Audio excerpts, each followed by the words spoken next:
Hello everybody. Today we will read rest of the chapter Rani Chennamma of Kittur.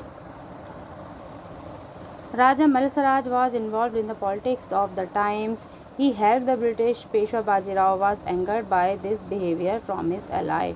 जो राजा मलसराज थे वो politics के उस टाइम के पॉलिटिक्स में इन्वॉल्व हो गए. उन्होंने ही हेल्प द ब्रिटिश, उन्होंने हेल्प की ब्रिटिश की. Peshwa Bajirao was angered by this behaviour from his Alai.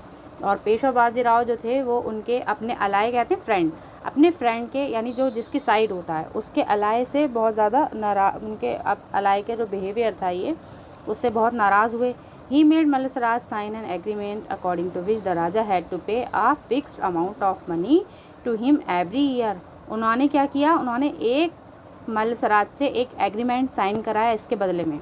ठीक है, अकॉर्डिंग टू विच जिसके अनुसार राजा को पे करना था a fixed amount of money to him every year. उनको हर साल एक फिक्स्ड अमाउंट देना था, पे करना था. ठीक है. Later Bajirao invited Malsaraj to Pune. बाद में बाजीराव ने मलसराज को पुणे इन्वाइट किया. मलसराज वाज इम्प्रिसन्ड एट शनिवार वाड़ा फॉर ऑलमोस्ट 3 years.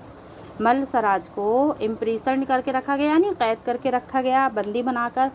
कहाँ पर? शनिवार वाड़ा में. शनिवार वाड़ा का नाम आपने बहुत सुना होगा अक्सर पद्मावत में और जो मूवीज़ हैं हिस्ट्री वाली उसमें शनिवार वाड़ा का नाम बहुत आता. बाजीराव मस्तानी में सुना होगा शनिवार वाड़ा जो एक जगह थी, ठीक है, पुणे में. This adversely affected his health, जिससे इस चीज़ ने उनकी हेल्थ पर बहुत बुरा असर डाला. Tragedy struck when Malsaraj Desai died in 1816 on his way back from Pune, leaving behind 2 young sons and a state full of volatility. Tragedy ने कब दस्तक दी? जब मलसराज जो है देसाई मर गए इन 1816 में अपने रास्ते में, पुणे से वापसी के रास्ते में, और उन्होंने पीछे छोड़े 2 छोटे लड़के बेटे अपने and a state full of volatility. एक ऐसी स्टेट जो कि वोलेटिलिटी से फुल थी. वोलेटिलिटी का मतलब होता है कि अस्थिरता, अस्त व्यस्त, जिसमें कोई भी स्थिरता ना हो, उसको हम वोलेटिलिटी बोलते हैं. तो ऐसी स्टेट वो अपने पीछे छोड़ कर गए. उसके बाद क्या होता है? After Malsaraj death rani Rudrama son Shivlangru Drasraj was crowned by Rani Chennamma, though her son Prince Shiva Basraj was older than him. उनकी डेथ के बाद, राजा मलसराज की डेथ के बाद, रानी रुद्रामा के बेटे जो उनकी मतलब रानी चेन्नम्मा का जो स्टेप सन था जिसका नाम शिवलिंगरू द्रासर्ज था, उसको क्राउन किया गया यानी उसको ताज पहनाया गया, उसको उत्तराधिकारी घोषित किया गया रानी चेन्नम्मा द्वारा. हालांकि उनका अपना जो बेटा था जिसका नाम प्रिंस शिवा बस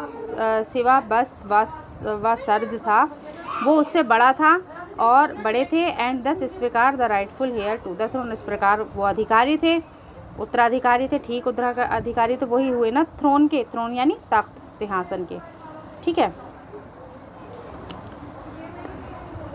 With true integrity and generosity, she made Shiva Basraj take the oath of Bhairav